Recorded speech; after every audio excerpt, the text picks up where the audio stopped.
মাছ, কাতল মাছ পেলে আমি যেভাবে গ্রীষ্মকালীন সবজি দিয়ে ঝোল করি, আজ সেরকম একটি রেসিপি আপনাদের সঙ্গে আমি শেয়ার করব।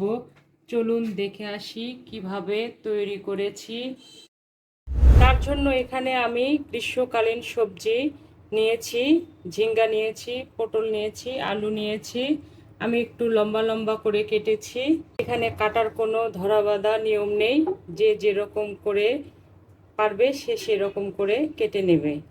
তার জন্য এখানে আমি একটু মাছ ব্যবহার করব। এখানে আমি কাতল মাছ নিয়েছি, ধুয়ে পরিষ্কার করে নিয়েছি। এখন আমি হালকা একটু মশলা দিয়ে আদা, রসুন, জিরা, লবণ, হলুদ, সামান্য গুঁড়ো মরিচ দিয়ে মেখে মাছটা ভেজে নেব। এতে করে মাছের ভেতরে মশলাগুলো রয়ে যাবে, মাছটা রান্না হওয়ার পর খেতে ভালো লাগবে। এখানে যে কোনো মাছ নিলেই হবে, কাতল মাছ নেওয়া যাবে, শোল মাছ নেওয়া যাবে, যে কোনো মাছ দিয়ে এই তরকারিটা রান্না করা যাবে। মাখা হয়ে গেছে। এখন এই রান্নার জন্য আমি একটু মশলা নিয়েছি, পরিমাণ মতো রসুন, আদা, 1.5 চামচ জিরা, 1 চামচ পোস্ত আর কাঁচামরিচ দিয়ে আজকের রান্নাটা আমি করব। কাঁচামরিচ সরিষার তেল দিয়ে একটু ভেজে নিয়েছি, এতে করে রান্নাটা অনেক সুঘ্রাণ হবে, খেতে ভালো লাগবে।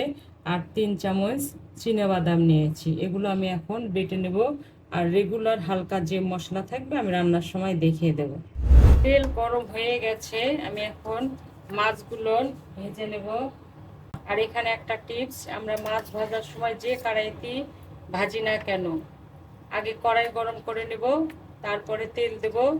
তেল গরম হলে আমরা মাছ দেব, তাহলে মাছগুলো লাগবে না।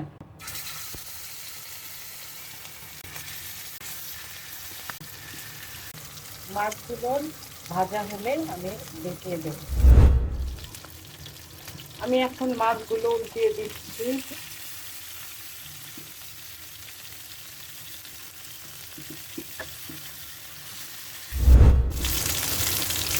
মাছ ভাজা হয়ে গেছে, এখন তুলে নেব। একইভাবে আমি এই মাছগুলো ভেজে নেব। বিসমিল্লাহির রহমানির রহিম।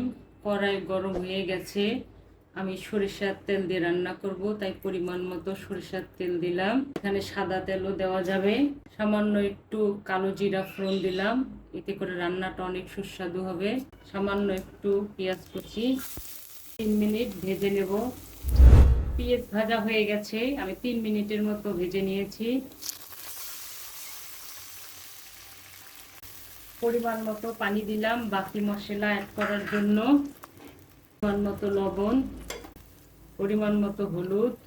মশলাটা আমি দেখিয়েছিলাম, সেটা আমি বেটে নিয়েছি, সেই মশলাটা দিলাম। 1 চামচ জিরের গুঁড়া। আমি সব মশলাগুলো কষে নেব, যেন কাঁচা গন্ধটা না থাকে। ফিরে এলাম 5 থেকে 6 মিনিট পরে। মশলা কষানো শেষ, কাঁচা গন্ধ নেই, তেল মিশে উঠেছে। আমি এখন পরিমাণ মতো পানি দিলাম।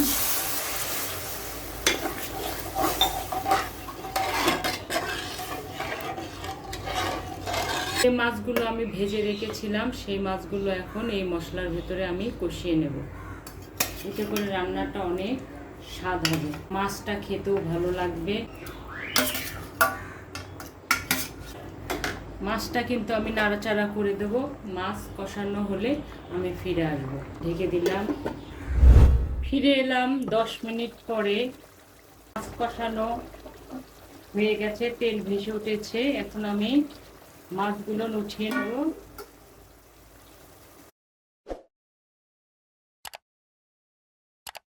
এখন এই ঝোলের ভেতরে আমি কাটা সবজিগুলো দিয়ে দিলাম।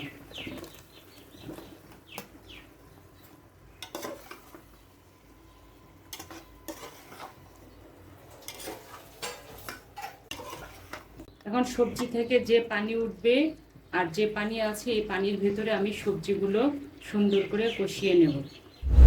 ফিরে এলাম জাস্ট 5 মিনিট পরে। 5 মিনিট আমি কষিয়ে নিয়েছি।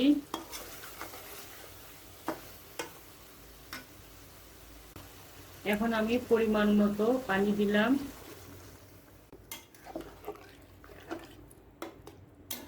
এই পানি দিয়ে আমি আরেকবার কষাবো, 5-6 মিনিট কষাবো। ঢেকে দিলাম, এতে করে রান্না অনেক সুস্বাদু হবে। ফিরে এলাম 5 থেকে 6 মিনিট পরে। আমি সুন্দর করে নাড়াচাড়া করে কষিয়ে নিয়েছি। এখন এই পানির ভিতরে আমি মাছগুলো উঠিয়ে রেখেছিলাম, সেই মাছগুলো দিয়ে কষিয়ে নেব। এতে করে মাছের মশলাগুলো ঝোলে ঢুকে যাবে, রান্নাটা অনেক সুস্বাদু হবে। আর এভাবেই রান্না করতে হয়। দিয়ে দিলাম।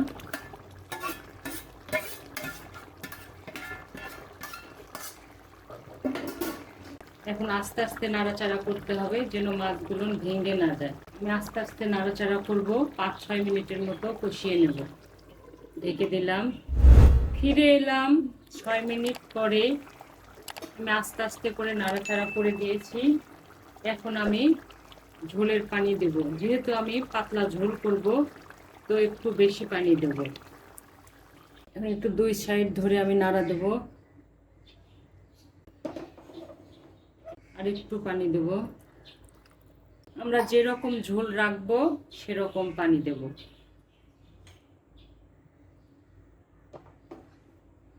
ঢেকে দিলাম। ফিরে আসবো 7-8 মিনিট পরে।